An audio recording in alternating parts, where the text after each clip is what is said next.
Ya, bayi prematur adalah bayi yang lahir dari ibu dengan usia gestasi kurang dari 37 minggu. Memang ada beberapa kategori bayi prematur. Yang pertama adalah bayi hampir cukup bulan. Itu biasanya antara 35 sampai 37 minggu.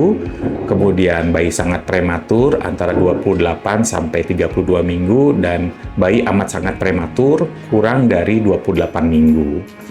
Nah, tentu makin bayi itu usia gestasinya makin muda, maka komplikasi maupun perawatan itu akan lebih banyak ya, lebih berat.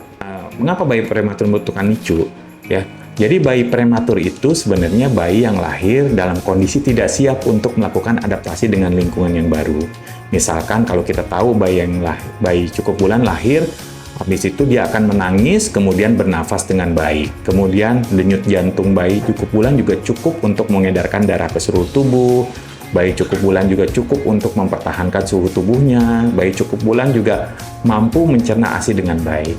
Hal ini tentu berbeda dengan bayi prematur. Karena lahir belum cukup waktunya, maka organ-organ bayi prematur itu belum bekerja dengan optimal. Misalkan paru-parunya itu seringkali mengalami kolaps atau kempes sehingga bayi akan menderita sesak nafas bayi prematur ini.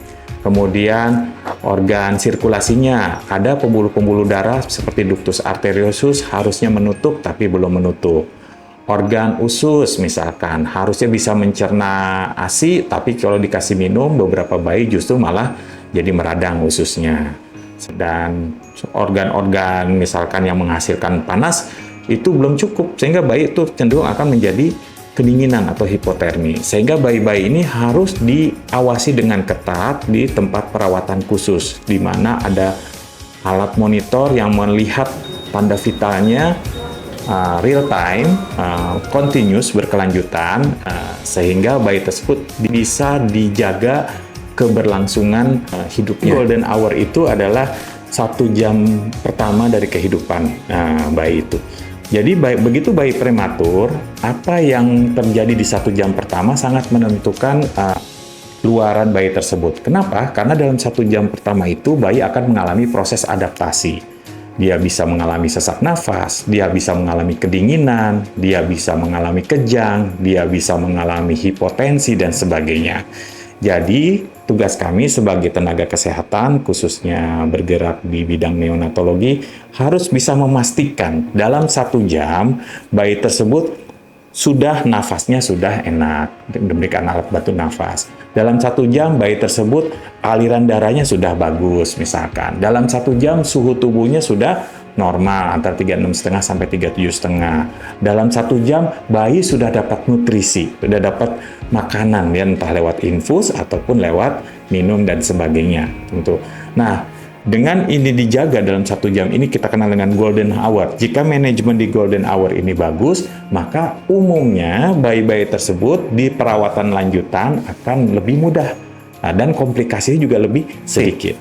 Untuk ayah bunda yang punya bayi prematur, pertama-tama jangan berkecil hati. Bayi prematur juga bisa tumbuh dan berkembang tidak kalah dengan bayi cukup bulan. Bahkan bisa lebih kalau kita memberikan ASI asuh yang baik. Yang kedua, selama bayinya dirawat di neonatal intensive care unit, jangan berputus asa, bantu tenaga kesehatan dengan cara selalu memberikan ASI-nya, ikut aktif dalam perawatan berupa metode kangguru misalkan, dan tentu saja memberikan doanya ya. Yang ketiga, ketika bayi itu sudah diperbolehkan pulang, ini bukan akhir perawatan, melainkan ini adalah awal dari perawatan jangka panjang. Kenapa? Karena saat pulanglah peran ibu dan ayah bunda sekalian itu jauh lebih besar dibandingkan kami tenaga kesehatan di NICU. Setelah pulang, bayi-bayi ini tetap harus dilakukan pemberian stimulasi ASI asuh yang baik dan juga kontrol secara berkala ke tenaga kesehatan ya, sehingga luaran optimal dari bayi prematur ini dapat tercapai dan kita bisa terhindar dari komplikasi-komplikasi bayi prematur. Today we celebrate every little fighter and big miracle.